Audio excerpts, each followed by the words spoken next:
எல்லாருக்கும் வணக்கம். மீண்டும் மெய்ப்பொருள் காண்க தளத்திற்கு எல்லாரையும் நான் வரவேற்கிறேன். இன்னைக்கு நம்மளுக்கு முக்கியமான ஷாக் என்ன அப்படின்னா ஆயில் ஷாக் தாங்க.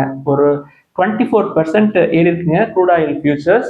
தென் பிரெண்ட் க்ரூட் எடுத்துக்கிட்டோம்னா ஒரு பேரல் $116 தாண்டி மேலே போயிட்டு இருக்கு. டுவர்ட்ஸ் $120 போயிட்டு இருக்குங்க. அது அப்படியே மார்க்கெட்ல ரிஃப்ளெக்ட் ஆயிருக்கும். Asian market 6% down. Then Indian market எடுத்துக்கிட்டோம்னா பெஞ்ச் மார்க் இண்டெக்ஸ் ஒரு 2.5% டவுனு. பேங்க் நிஃப்டி பயங்கரமா அடிச்சிருந்தாங்க. முற்காலங்களில் பேங்க் நிஃப்டியை வச்சு முட்டு கொடுத்துட்டு இருந்தாங்க. பேங்க் நிஃப்டி நல்லா ஏறி இருந்தது, அதெல்லாம் நல்லா அடிச்சிருக்கிறாங்க. குறிப்பாக சொல்லணும் அப்படின்னா நம்ம பார்க்கக்கூடிய பங்குகள் சவுத் இந்தியன் பேங்க்கு, தென் Tamil Nadu mercantile bank, IDFC first bank, IndusInd bank, Muthoot microfin இது எல்லாமே வந்து ஒரு 5% பக்கமாக அடிச்சிருந்தாங்க. அது போக டாடா மோட்டார்ஸ் பிவி 4% டவுனு. முக்கியமாக எல்என்டி ஒரு 5% பக்கமாக இறங்கியிருக்குங்க. இன்னுமே கீழே போகிறதுக்கான வாய்ப்புகள் இருக்கலாம். எல்என்டியில் லோயர் லெவலில் பிடிக்கிறதுக்கே வாய்ப்புகள் இருக்கும். என்ன காரணம் அப்படின்னா இன்னைக்கு காலையில செய்தி வந்திருக்குங்க. பக்ரீன்ல ரிஃபைனரி பேக்கோ ரிஃபைனரியை தாக்கியிருக்கிறாங்க. அதாவது இப்போதைக்கு ஈரான் பின்வாங்குற மாதிரியும் தெரியல, போரை யார் ஆரம்பிச்சாங்களோ அவங்களும் நிறுத்தக்கூடிய சூழல் வர்ற மாதிரியும் தெரியல. போர் கண்டினியூ ஆகுது அப்படின்ற பட்சத்துல எல்என்டியை இன்னும் அடிப்பாங்க. நம்மளுக்கு நல்ல வாய்ப்புகள் கிடைக்கும். பணத்தை இருந்தா கையில வச்சுக்கிறது நல்லதுங்க. ஸோ க்ரூட் ஆயில் ப்ரைஸஸ் பயங்கரமாக ஏறி இருக்கு அப்படின்னா என்ன ஆகும்? டாலருக்கு எகெயின்ஸ்டா இந்தியன் ருப்பி பயங்கரமாக விழுந்திருக்கணும். ஆர்பிஐயோட இன்டர்வென்ஷன்ஸ் வழக்கம் போல இருக்கு. நான் கடைசியாக பார்த்தப்ப 92.33 இந்திய ரூபாயா இருந்ததுங்க ஒரு டாலர். கோல்டை பொறுத்த வரைக்கும் இந்தியன் மார்க்கெட்ல ஒரு 100 ருபீஸ் கீழே இறங்கியிருக்குங்க. 14,950 இருக்கு. இன்டர்நேஷனல் மார்க்கெட்ல $5,049 இருக்குங்க ஒரு அவுன்ஸு. என்ன காரணம் கோல்டு இறங்குறதுக்கு அப்படின்னா இன்வெஸ்டர்ஸ் அவங்களோட பொசிஷன்ஸ் அட்ஜஸ்ட் பண்றதுக்காக கோல்ட கொடுக்குறாங்க அப்படின்றது தான் செய்தி. மார்க்கெட் இன்னும் இறங்குது, க்ரூட் ஆயில் பிரைசஸ் ஏறுது அப்படின்னா இன்ஃப்ளேஷன் ஏறும். இன்ஃப்ளேஷன் ஏறுது அப்படின்னா இன்ட்ரெஸ்ட் ரேட்ஸ் கட் பண்ணுவாங்களா யூஎஸ்ல அப்படின்றது சந்தேகம் தான். இன்ட்ரெஸ்ட் ரேட்ஸை ஏற்றினாலும் ஆச்சரியப்படுறதுக்கு இல்லை. அங்கே மட்டும் இல்லை, இங்கேயும் கூட இன்ஃப்ளேஷன் ஏறும் பட்சத்தில் ஏறுறதுக்கான வாய்ப்புகள் பிரகாசமா இருக்குங்க. அது போக இன்னைக்கு பயங்கரமா இறங்கின மற்ற ஸ்டாக்ஸ், அதாவது நல்ல ஸ்டாக்ஸ் பட் நம்ம கன்சிடர் பண்ற ரேஞ்சில் இருக்காதுங்க. Maruti Suzuki 5% down, Indigo 7% down, Berger paints 4% down. Then tyre செக்மெண்ட்டும் பயங்கரமா அடிச்சிருந்தாங்க. குறிப்பா ஜேகே டயர் 8% வரைக்கும் down. Then oil refinery companies எடுத்துக்கிட்டோம்னா பிபிசிஎல், ஹெச்பிசிஎல், ஐஓசிஎல் இது எல்லாமே மேக்ஸிமம் 8% வரைக்கும் கீழே இழந்திருக்கு. இன்னுமே கீழே இறங்குறதுக்கு வாய்ப்புகள் இருக்கலாம். ஒரு சில பங்குகள் வந்து அப்படியே டஃப் கொடுத்து நிக்குதுங்க. குறிப்பா ஐடிசி எடுத்துக்கிட்டோம்னா பெருசா மேலையும் போல, பெருசா கீழேயும் வரல. Then Castrol, Mahindra holidays and resorts, Tata chemicals, PG invit, ICICI Lombard, Suryoday small finance bank இதெல்லாம் கொஞ்சம் டஃப் கொடுத்து அப்படியே நிக்குது. ஏன்னா ஏற்கனவே பயங்கரமா இதெல்லாம் கீழே விழுந்துருச்சு. தென் இப்ப நல்ல பொசிஷன்ல இருக்கு. இந்த பாயிண்ட்டை நம்ம நோட் பண்ணி வச்சுக்கலாம். தென் கியூபிட் நிறுவனம் எடுத்துக்கிட்டோம்னா ஒரு 11% பக்கமா மேலே ஏறின மாதிரி செய்வீங்க. கம்பெனியை பொறுத்த வரைக்கும் போனஸ்க்கான ரெக்கார்ட் டேட் இன்னைக்குங்க 4:1 போனஸ். ரெக்கார்ட் டேட் அன்னைக்கு நம்ம கன்சிடர் பண்ணோம்னா போனஸ் கிடைக்காது. போனஸ்க்கு ஏற்ற மாதிரி ப்ரைஸஸ் வந்து அட்ஜஸ்ட் ஆயிருக்கும். ஸோ ஷேர் ப்ரைஸ் கீழே வந்திருக்கு அப்படின்னு சொல்லி நிறைய என்ட்ரி கொடுத்த மாதிரி தெரியுது. வேல்யூவேஷன் இப்பயுமே அதிகமாக தான் இருக்கும். தென் மீஷோ எடுத்துக்கிட்டோம்னா ஒரு 10% டவுனுங்க. இது வந்து எனக்கு ஆப்பர்ச்சுனிட்டி கிடையாதுங்க. என்னன்னா கம்பெனி இன்னும் ப்ராஃபிட் பண்ணல.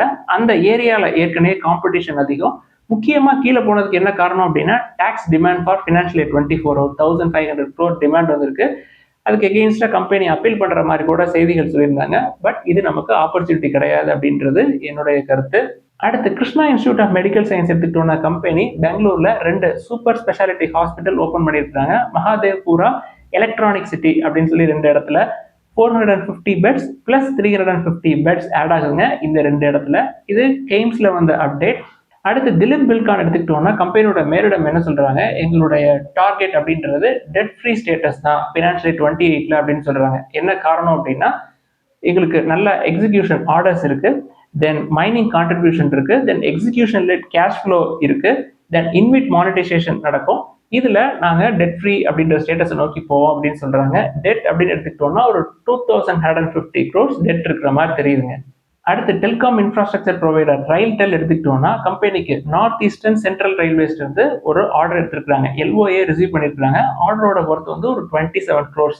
அடுத்து ஓலா எலக்ட்ரிக் எடுத்துக்கிட்டோம்னா ரீட்டைல் சேல்ஸ் அப்படின்றது பிப்ரவரி 2026ல ஒரு ஷார்ட் ஃபாலை பார்த்துருக்குங்க. 4 வருஷத்துக்கு அப்புறம், அதாவது 2022க்கு அப்புறம் ஒரு 4000 யூனிட்டுக்கு கம்மியாக தான் கொடுத்துருக்காங்க. ஒரு 3,968 யூனிட்ஸ் தான் கொடுத்துருக்காங்க. அதே சமயம் கிரீன்ஸ் எலக்ட்ரிக் எடுத்துக்கிட்டோம்னா ஓலா எலக்ட்ரிக்கை கம்பேர் பண்றப்போ ஒரு 587 யூனிட்ஸ் அதிகமாக கொடுத்து 5th ஸ்பாட்டுக்கு வந்திருக்கிறாங்க. ஓலாவை 6th ஸ்பாட்டுக்கு தள்ளியிருக்கிறாங்க. இப்போ எலக்ட்ரிக் 2 வீலர் செக்மெண்ட் எடுத்துக்கிட்டோம்னா டாப்ல டிவிஎஸ் இருக்கிறாங்க, followed by Bajaj, Ather, Hero, Greaves, then 6th Ola இருக்கிறாங்க. அடுத்து யூஎஸ் மோட்டார்ஸ் எடுத்துக்கிட்டோம்னா கம்பெனியை பொறுத்த வரைக்கும் அவங்களுடைய கோர் பிசினஸ் அப்படின்றது எலக்ட்ரிக் வெஹிக்கிள்ங்க, குறிப்பா 3 wheeler 4 wheeler commercial cargo vehicles தான். கம்பெனி வந்து ஒரு ஸ்டார்ட் அப் கம்பெனி. கம்பெனியுடைய ஃபவுண்டர் அண்ட் சீஃப் என்ன சொல்றாரு, இந்தியாவுடைய பிஎல்ஐ ஸ்கீம் இருக்கு இல்லையா, அதுக்கான கிரிட்டீரியாவை கொஞ்சம் தளர்த்தலாம் அப்படின்னு சொல்றாங்க. அதுக்கு கிரிட்டீரியா என்ன அப்படின்னா, ரெவன்யூக்கு ஒரு சீலிங் வச்சிருக்காங்க. 10,000 crore மேல ரெவன்யூ இருக்கணும். தென் ஃபிக்ஸ்ட் அசெட் அப்படின்றது 3,000 crore அண்ட் அபோவ் இருக்கணும் அப்படின்னு சொல்றாங்க. இப்போ ஆயிலஸ் மோட்டார்ஸோடைய சீஃப் என்ன சொல்றாரு, எங்களுடைய ஃபிக்ஸ்ட் அசெட் நாங்களும் வந்து லாஸ்ட் ஃபியூ இயர்ஸ்ல ஒரு 1,500 crore வரைக்கும் இன்வெஸ்ட் பண்ணியிருக்கோம். நெக்ஸ்ட் ஃபியூ இயர்ஸ்ல அடிஷனலா ஒரு 500 to 1,000 crore இன்வெஸ்ட் பண்ணுவோம். டுவர்ட்ஸ் 3,000 crore தான் நாங்களும் போயிட்டு இருக்கோம்.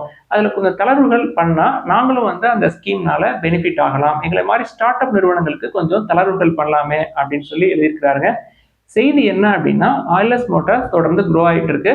கம்பெனிக்கு யார் பேக்கப் அப்படின்னா ஹீரோ மோட்டர் கிராஃப்ட் தொடர்ந்து ஆயிலஸ் மோட்டார்ஸ்ல இன்வெஸ்ட் பண்ணிட்டு இருக்காங்க. நம்ம ஹீரோவை ஏற்கனவே பார்த்து வச்சிருக்கோம். ஸோ இது நமக்கும் நல்ல செய்தி தான். அடுத்து டொயோட்டா நிறுவனம் எடுத்துக்கிட்டோம்னா பிப்ரவரி 2026 டோட்டல் சேல்ஸ் வந்து ஒரு 16% ஏறிக்குங்க. 30,737 யூனிட்ஸ் கொடுத்துருக்காங்க. இது பிப்ரவரி 2025ல 26,414 யூனிட்ஸாக இருந்திருக்குங்க. மந்த் ஆன் மந்த் பேசிஸ்ல பார்த்தாலும் ஃபிளாட்டாக தான் இருக்கு. இப்போ ஜனவரி 2026 எடுத்துக்கிட்டோம்னா 30,630 யூனிட்ஸ் கொடுத்துருக்காங்க. ஒரு 107 யூனிட்ஸ் தான் வந்து டிஃபரன்ஸ் இருக்குங்க. கம்பெனியை பொறுத்த வரைக்கும் ஹைரைடர், இனோவா, தென் ஹியூமன் அதெல்லாம் சூப்பராக பெர்ஃபார்ம் பண்ணியிருக்கு. பிப்ரவரியில் கொஞ்சம் சேல்ஸ் டிக்ளைன் ஆனது அப்படின்னு எடுத்துக்கிட்டோம்னா கிளான்ஸா, டைசர் வேரியன்ஸ் டிக்ளைன் ஆயிருக்கு சேல்ஸ். அடுத்து சாகர் சிமெண்ட்ஸ் எடுத்துக்கிட்டோம்னா கம்பெனியோட மேலிடம் என்ன சொல்றாங்க, இஎஸ்ஜி இனிஷியேட்டிவ்ஸ்க்காக நாங்க ஒரு 1,000 crore வரைக்கும் இன்வெஸ்ட் பண்ணுவோம் நெக்ஸ்ட் 2 to 3 இயர்ஸ்ல அப்படின்னு சொல்றாங்க. அது என்ன இஎஸ்ஜி இனிஷியேட்டிவ் அப்படின்னா, டுவர்ட்ஸ் கிரீன் எனர்ஜி கம்பெனி நோக்கி போறாங்க. இப்போதைக்கு அவங்களோட டோட்டல் பவர் கன்சப்ஷன்ல ஒரு 18% வந்து எங்களுடைய கிரீன் எனர்ஜில இருந்து வருது. இதை 2030ல 50% நாங்க புஷ் பண்ணியிருப்போம் அப்படின்னு சொல்றாங்க. கம்பெனியை பொறுத்த வரைக்கும் டெட் டு ஈக்விட்டி அதிகமாக இருக்குங்க. சிமெண்ட்டுக்கு வேற ஏதாவது பார்க்கணும் அப்படின்னா ராம்கோ இண்டஸ்ட்ரீஸை பார்க்கலாம், நல்ல வேல்யூவேஷன்ல இருக்கும். அது போக ஸ்டார் சிமெண்ட்டையும் பார்க்கலாங்க. ஸ்மால் கேப் தான், டெட் டு ஈக்விட்டி 0.15 or 0.2 தான் இருக்கும். 22 times ஏர்னிங்ஸ் இருக்கு. 15 to 20 times ஏர்னிங்ஸ் வர வரைக்கும் கூட வெயிட் பண்ணலாம். ஏற்கனவே மார்க்கெட் கீழே இறங்கிட்டு இருக்கு, இதுவும் கீழே வரும். அடுத்து இன்னைக்கு ஒரு சில கேள்விகளை மட்டும் பார்ப்போங்க. ஃபர்ஸ்ட் சாட்டின் கிரெடிட் கேர் பத்தி எழுதியிருக்கிறாங்க. கம்பெனியை பொறுத்த வரைக்கும் ஒரே ஒரு விஷயம் தாங்க வந்து எனக்கு கொஞ்சம் தெளிவில்லாம இருக்கு. என்ன அப்படின்னா, ப்ரொமோட்டர் யாரு, ப்ரொமோட்டர் இன்டெகிரிட்டி எப்படி அப்படின்றது தாங்க தெரியல. மற்றபடி பெர்ஃபார்மன்ஸ் நல்லா இருக்கு, வேல்யூவேஷன் நல்லா இருக்கு, மைக்ரோ ஃபினான்ஸ் பிஸ்னஸும் உள்ள இருக்கு. தென் மைக்ரோ ஃபினான்ஸ்டர்ஸ் இருந்தவே கம்பெனி கொஞ்சம் ப்ராஃபிட்டும் பண்ணியிருக்கிறாங்க. ஸோ ப்ரொமோட்டர்ஸ் பற்றி நம்மளுக்கு தெரியாதனால நான் அதை பார்க்கறது இல்லை. தென் சிசி அவென்யூ அப்படின்ற நிறுவனத்தை பற்றி கேட்டிருக்கிறாங்க. வேல்யூவேஷன் நல்லா இருக்குங்க, பட் ரொம்ப ஸ்மால் கேப். தென் சர்வீசஸ் அப்படின்னு எடுத்துக்கிட்டோம்னா ஏற்கனவே ஐடி அண்ட் சாஃப்ட்வேர் சர்வீசஸ்லாம் பயங்கரமாக அடி வாங்குது. ஸோ கேர்ஃபுல்லாக இருக்கலாங்க. இப்போ ரீசெண்டாக ரைட்ஸ் இஷ்யூலாம் போட்டாங்க. ஒரு ஷேர் 10 ரூபாய் அப்படின்ற மீனிங் போட்டிருப்பாங்கன்னு நினைக்கிறேன். அந்த ப்ரைஸஸ்க்கே கிடைச்சாலும் ஆச்சரியப்படுறதுக்கு இல்லை. ஸோ பொறுமையாக இருக்கலாம். ஷேர் ப்ரைஸ் கம்மியாக இருக்குது அப்படின்னு சொல்லி அதிகமான வால்யூம்ஸில் உள்ளே போயிட்டோம் அப்படின்னா மார்க்கெட்டே கீழே விழுவுது, இதுவும் கீழே விழுவும். அப்போ நம்மளுக்கு ரொம்ப வலிக்கும். அடுத்து என்சிசி பற்றி எழுதியிருக்கிறாங்க. லாங் டேர்முக்கு என்சிசி நல்ல வேல்யூவேஷனில் இருக்குங்க. கன்ஸ்ட்ரக்ஷன் பிஸ்னஸ் கடன் இருக்க தான் செய்யும். டெட் டு ஈக்விட்டி 0.4 தான். மற்றபடி வேல்யூவேஷன்ஸ் நல்லா இருக்கும். ஒரு 10 times or 12 times ஏர்னிங்ஸ் தான் இருக்கும். ப்ரைஸ் டு புக்கும் 1.2க்கு கீழே தான் இருக்கும்.